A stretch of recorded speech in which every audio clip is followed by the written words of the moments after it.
Evolutionary Theory, Section 2. In this section we're going to apply Darwin's ideas. We'll start with a bell ringer, talk about the key ideas for this section.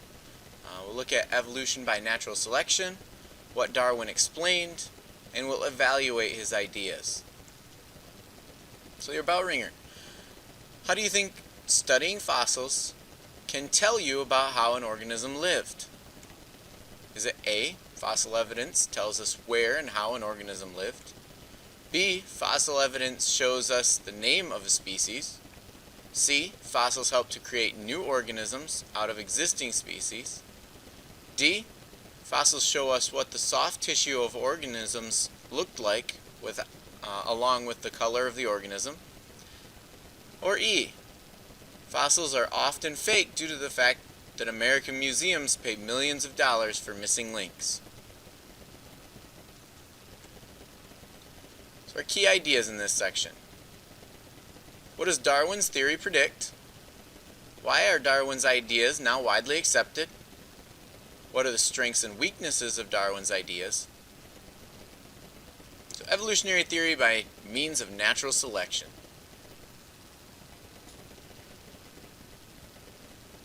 During Darwin's day, there was a lot of study going into populations. Darwin found that every living thing has the potential to produce many offspring, but not all of the offspring tend to survive.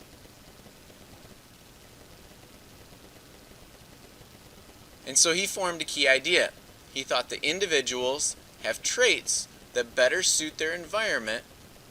Those organisms are more likely to survive and pass their genetic information on to the next offspring or the next generation.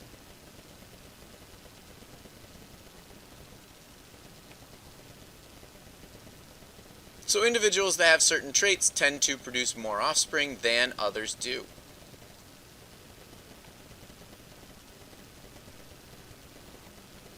The differences that he saw were parts of natural selection. He proposed that natural selection is the cause of evolution. When we're talking about this context, we're talking about evolution as being the change in the inherited characteristics of a population from one generation to the next. Participation question. Darwin thought that every organism had the potential to do what? Was it A, produce very few offspring, B, produce offspring that were fit to their environment, C, survive in any environment, D, produce many offspring even though not all would survive, or E, survive catastrophic events? With this in mind, who do you think has the greatest probability of passing traits on to the next generation? A or B?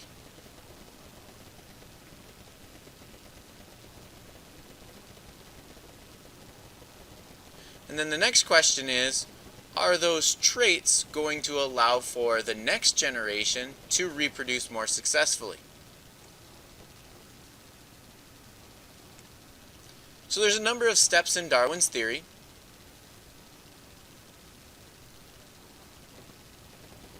The explanation of his theory is often called the theory of evolution by means of natural selection. His theory predicts that over time, the number of individuals that carry advantageous traits will increase in a population. So that is, if you have a trait that better allows you to survive, you are more likely to survive. And then you will pass your genes on to the next generation, and those genes are going to be the advantageous traits that allow them to survive. Recall that when we talked about genetics, organisms pass on certain traits from parents to offspring.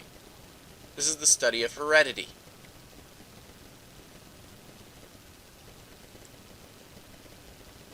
There are 4 steps in Darwin's theory. The first one is overproduction, then variation, then selection, and finally adaptation.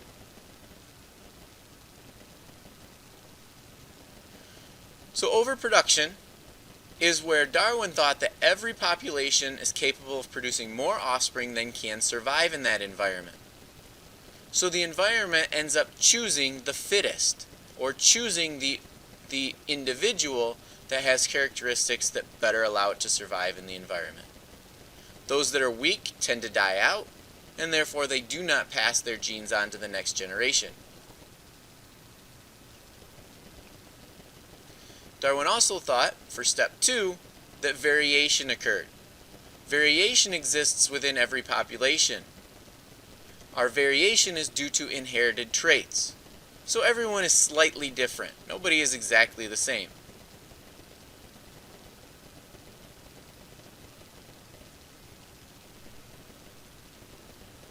Step 3 is selection.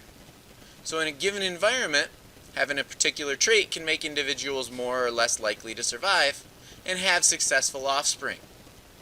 So some individuals leave more offspring than others do. And the advantageous traits that those offspring have may allow them to survive better within an environment. You can see in the picture here a number of different camouflaging patterns for giraffes. And you will notice that there are different populations in different parts of Africa where those traits or those characteristics are expressed. Step 4 is adaptation. So over time, the traits that improve survival and reproduction will become more common.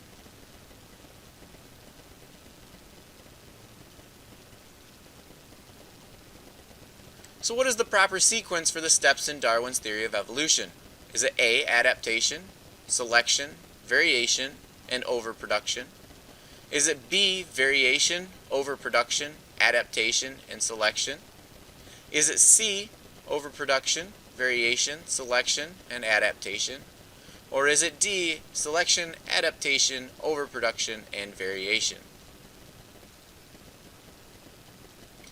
And here is the answer to that. Overproduction occurs within every species, in every population of a species. Variation then plays in. So the individuals of the population have many different characteristics. Selection then occurs. It may be an environmental impact. So some individuals survive longer and they reproduce more than others do. So you see in this population where the long-furred or long-coat organisms and the moderate coat organisms tended to survive. Maybe it was a situation where the winter was exceptionally harsh. And so the ones that were better suited to the environment survived. And because they were better suited to the environment, they were able to pass their genes on to the next generation. That's adaptation. The traits of those individuals that survive and reproduce will become more common in the population.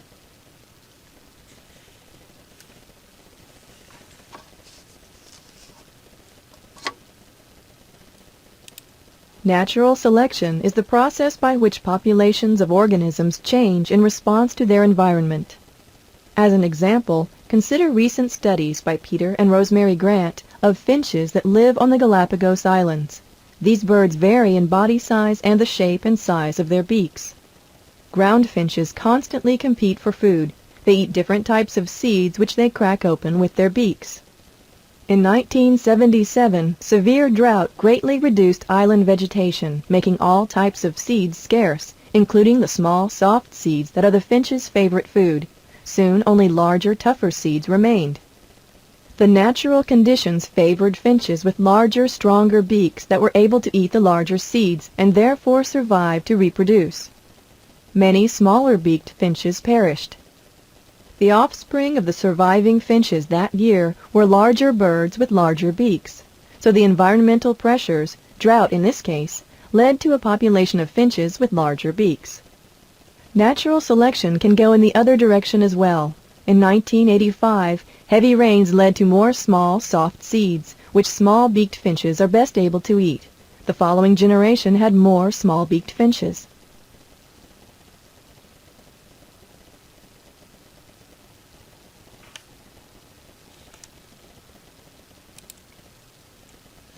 So which is the key part of natural selection? Is it A, inherited variation, B, environmental variation, C, homologous structures, or D, low reproductive rates?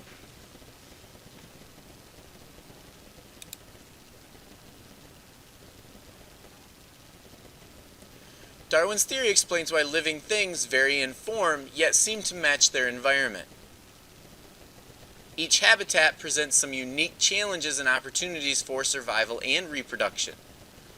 Each organism may be better suited to the environment, and if it's better suited to the environment, the population ends up gaining traits that allow it to survive better within that population or within that environment.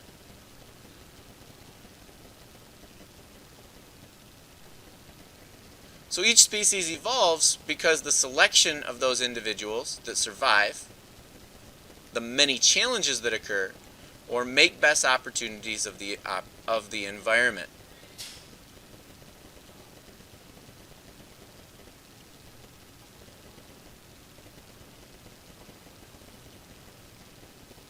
So each species becomes adapted to its environment as a result of living in it over a long period of time. And adaptation is an inherited trait that is present in a population because the trait helps individuals survive and reproduce in a given environment. Darwin's theory explains evolution as a gradual process of adaptation. So the cartoon here says, so we beat the crowd, now what? And the penguin is saying, adapt, baby, adapt.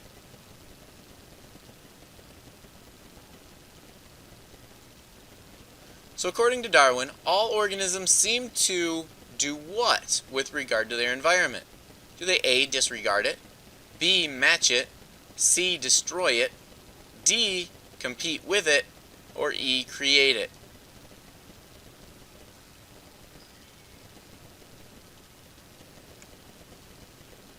Also, it's important for us to realize that Darwin's theory refers to populations and species, not individuals. So as we are talking about this theory of evolution, we're talking about how a population changes over time, not how an individual may change. Also keep in mind that a species is a group of populations that can interbreed. So which of the following evolves? Is it A, individuals in a species, B, the population of a given species, C, the appendages of a given organism, or D, the DNA of an individual organism?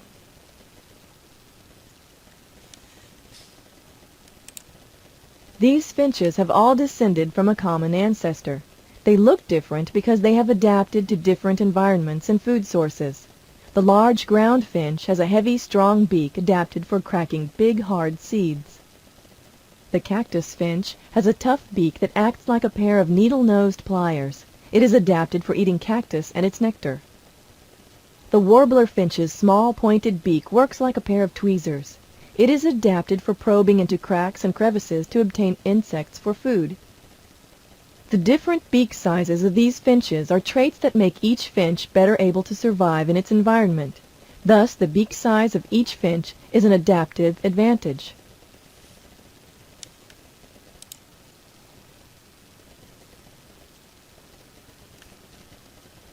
Darwin eventually publicized his theory. In 1844, he finally wrote an outline for his ideas. And at that time, he only showed it to a few scientists. He was afraid that his ideas would be controversial. In 1858, he received a letter from another scientist and naturalist named Alfred Russel Wallace. So in what year did Darwin finally write an outline on his ideas? Was it A, 1994, B, 1902, C, 1892, D, 1844, or E, 1830?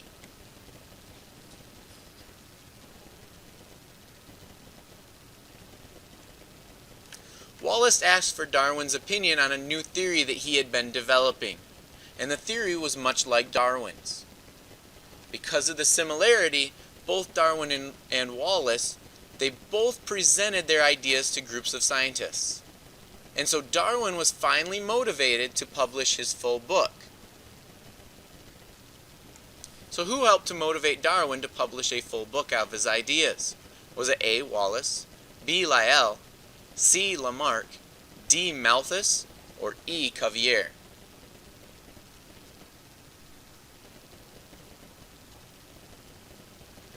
Darwin's book is called On the Origin of Species by Means of Natural Selection, and it presented evidence that there was some form of change over time that occurred within populations.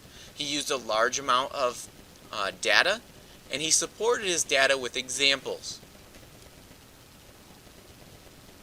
And so biologists began to accept that evolution occurs and that natural selection helps explain it. So what he explained? His book was a thorough presentation of the evidence that living species changed over time from organisms that lived in the past. He presented a unifying explanation for data from multiple fields of science. The science fields that he collected data from included geology, geography, ecology, developmental biology, anatomy, genetics, and biochemistry. So which area of science was not used by Darwin as evidence for his theory of evolution? Was it A. ecology, B. geology, C. genetics, D. biochemistry, or E. ichthyology?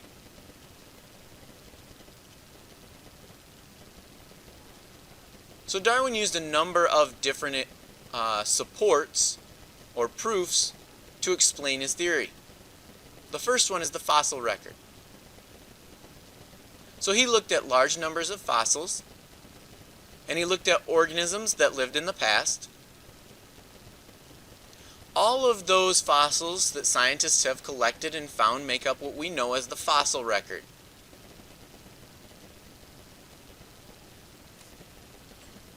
So scientists compare the fossil record from old organisms to more recent organisms and then to current organisms.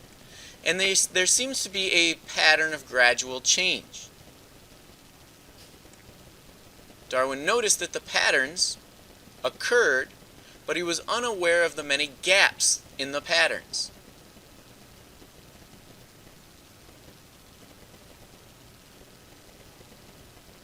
And he predicted, based on the fact that there were not very many, or there were very many holes in that fossil record, he predicted that there would be intermediate forms eventually found over time. It's also important to realize that conditions that are needed to create fossils are extremely rare. So we'll never have a complete fossil record of all the species that lived on Earth in the past. So the fossil record may grow, but it will never be complete. The fossil record, will it A, grow, but never be complete? B, it provides evidence of evolution. C, is a record of Earth's past life forms. Or D, all the above. Biogeography. Biogeography is the study of the locations of organisms around the world. And this was also used as one of the proofs for Darwin's theory of evolution. So when traveling, Darwin and Wallace saw evolution at work, especially when they compared organisms and environments. There were times where geography separated populations, according to both theories. So for example, a group of organisms may have become separated into two groups living on different islands. Over time, the two groups would change based on what was in the environment in order for them to survive.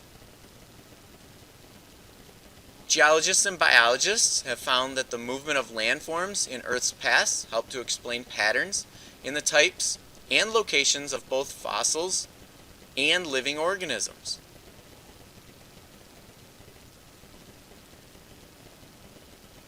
Sometimes this separates individuals of the same species. Is it A, a natural barrier, B, a catastrophe, C, a predator, D, prey, or E, 8th grade students wanting to have a pet?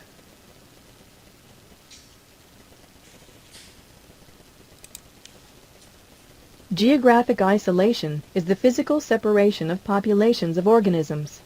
Populations may become separated by a newly formed canyon, a mountain range, or a body of water. Any barrier that keeps members of one population from coming into contact with another population isolates those populations. This population of rabbits has an equal number of members with gray fur and with brown fur. When a river dramatically and permanently changes course, however, a small population of gray rabbits is stranded on a newly formed island.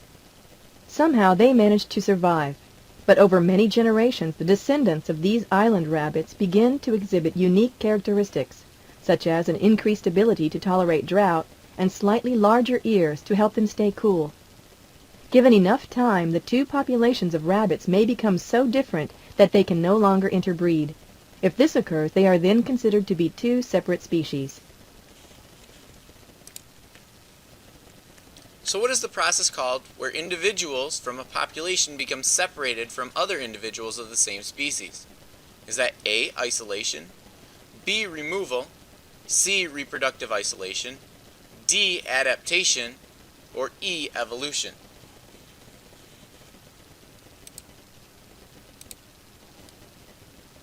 Developmental biology was also used to support Darwin's idea of evolution. The ancestry of organisms is also evident in the ways that multicellular organisms develop from embryos.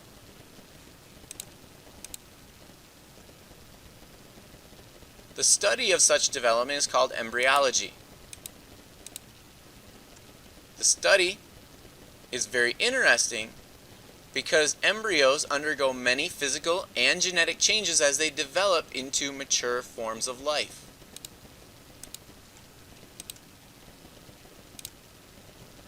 Scientists may compare the embryonic development of species to look for similar patterns and for similar structures. Those similarities most likely derived from an ancestor that the species have in common according to this theory.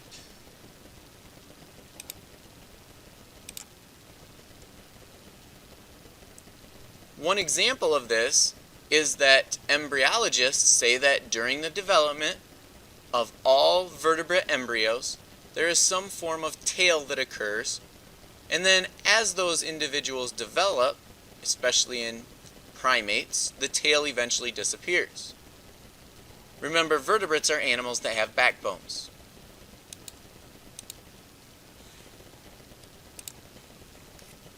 Look at these three embryos. They all have things in common. Notice the eye bud, the tail, and the arm buds. Like the gorilla, humans have a tail bud that disappears over time. Notice that the gorilla has no tail as an adult, but has a tail bud as an embryo. Even the fish and the mammals share similarities. The fish has gills that take oxygen from the water. Humans and gorillas have gill pouches as early embryos. The human aorta is a remnant of the gill pouch. So the study of how organisms develop as embryos is A, embryology, B, developmental organization, C, in developmental biology, or D, molecular development. Anatomy. Anatomy is another proof for Darwin's theory of evolution, or what was used as a proof for his theory of evolution. Anatomy is body structure. And so we compare the differences, or the different species of organisms, and we look at their body structure and look for similarities. Scientists see that there are many similarities between different species of organisms. The hypothesis that all vertebrates descended from a common ancestor is supported based on this anatomical structure identification.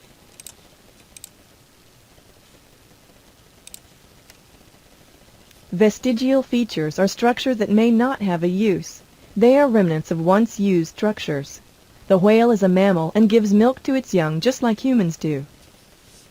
Although modern whales do not have hind limbs, there are remnants of hind limb bones inside their bodies. A whale has a pelvis-like structure. This supports the idea that the whale is a creature that left the sea, then lived on land. Over time it went back to the sea where it no longer needed its hind limbs for locomotion.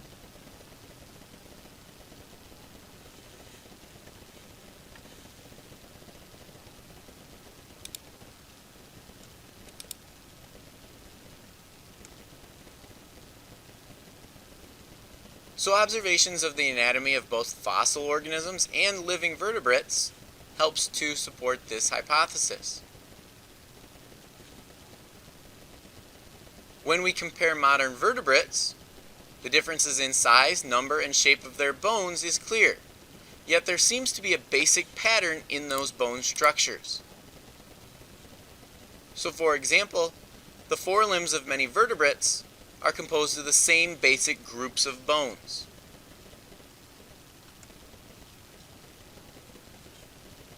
The pattern is used to support Darwin's theory of evolutionary change.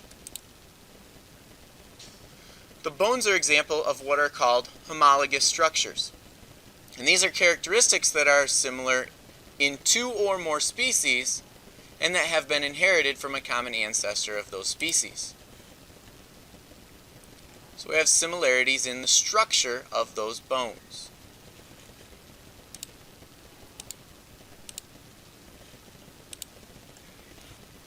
The forelimbs of all vertebrates are made from the same basic groups of bones. We say that such structures are homologous. The human arm has 6 groups of bones. The humerus is the bone in the top part of your arm extending from your shoulder to your elbow. The radius and ulna allow you to rotate your hand to turn your palm facing up and down. The bones in your fingers are called the phalanges. When we compare the human arm to the forelimb of a penguin, an alligator, and a bat, we find some striking similarities. In all cases, the humerus extends from the body of the animal to a point where the forelimb can bend. Next in line come the radius and ulna, in each case side by side. The end of the forelimb, however, shows more dramatic adaptations.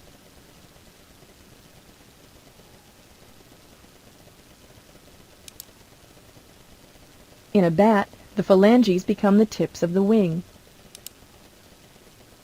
And in a penguin, some of the bones have become fused. Even in these cases, however, similarities in bone structure lead us to define these features as homologous. So structures that are no longer used by an organism, which is used as a type of evidence for organisms evolving, is that A, homologous structures, B, vestigial structures or organs, C, anatomical divergence, D, gradualism, or E, punctuated equilibrium. Biochemistry is also used to support Darwin's theory. So to explain the patterns of change seen in anatomy, scientists make testable predictions. For example, if species have changed over time, the genes that determine their characteristics should have also changed. Genes can change by mutation, and that such change can make new variations appear. Natural selection may select against some varieties and favor others.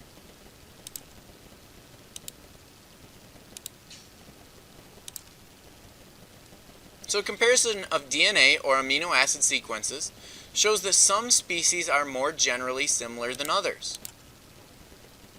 Those comparisons, like those in anatomy, are evidence of hereditary relationships among species.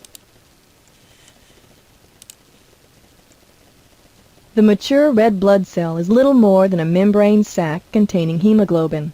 Hemoglobin is a string of amino acids.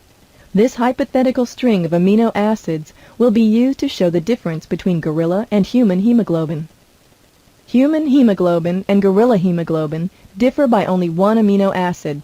In this hypothetical amino acid chain, notice that the amino acid that is purple in the gorilla chain is orange in the human chain.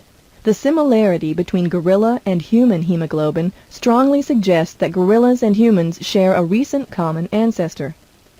Thus, the more similar the homologous proteins are in different species, the more closely related the species are thought to be. Do you see that the gorilla and human fetuses appear very similar? Evaluating Darwin's ideas. Darwin's work had three major strengths: evidence of evolution, a mechanism for evolution, and the recognition that variation is important. Today, Darwin is given credit for starting a revolution in the area of biology. So we'll start by looking at the strengths of this theory. Darwin was not the first to come up with his ideas. He was the first one to use a large amount of data and use that data as evidence to support his theory.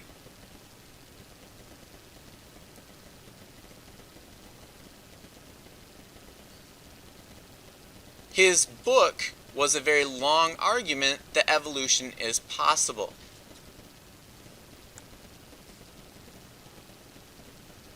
So one strength of Darwin's work is that it's supported by and helps explain a very large amount of data.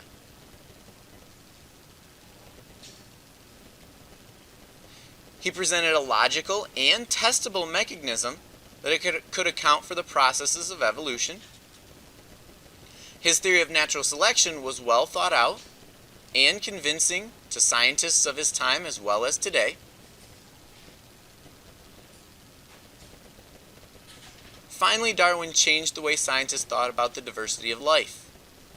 Before Darwin arose, most scientists saw species as stable, unchanging things. They classified species based on average appearances and ignored variation. But Darwin showed that variation was everywhere, and it could help to serve as the starting point for evolution. Let's now look at the weaknesses in his theory. Darwin's explanations were incomplete in one major way. He knew very little about genetics. Evolution can't be repeated in an experiment and has not been observed in nature. There is no mechanism to explain the theory of evolution even today. So what would be the driving force for this theory of evolution? We can't explain that. Inherited variation was crucial to Darwin's theory of natural selection, yet his theory lacked a clear mechanism for inheritance, which later was somewhat solved by the study of genetics. At different times, Darwin proposed or accepted several ideas for such a mechanism, but none of them were correct. So Gregor Mendel began to solve that problem. But Gregor Mendel's findings about heredity were not published until 1900. Today, an understanding of genetics is essential to understanding this idea of evolution. Even with an understanding of genetics, many of the proofs that we just talked about for evolution have been disproven, and yet they are still used as evidence for the theory. So in summary, Darwin's theory of evolution by natural selection predicts that over time, the number of individuals that carry advantageous traits will increase in a population. Darwin presented a unifying explanation for data from multiple fields of science. The strengths of Darwin's work include evidence of evolution, a mechanism for evolution, and the recognition that variation is important. Placed Darwin's ideas among the most important of our time. However, Darwin lacked a mechanism for inheritance.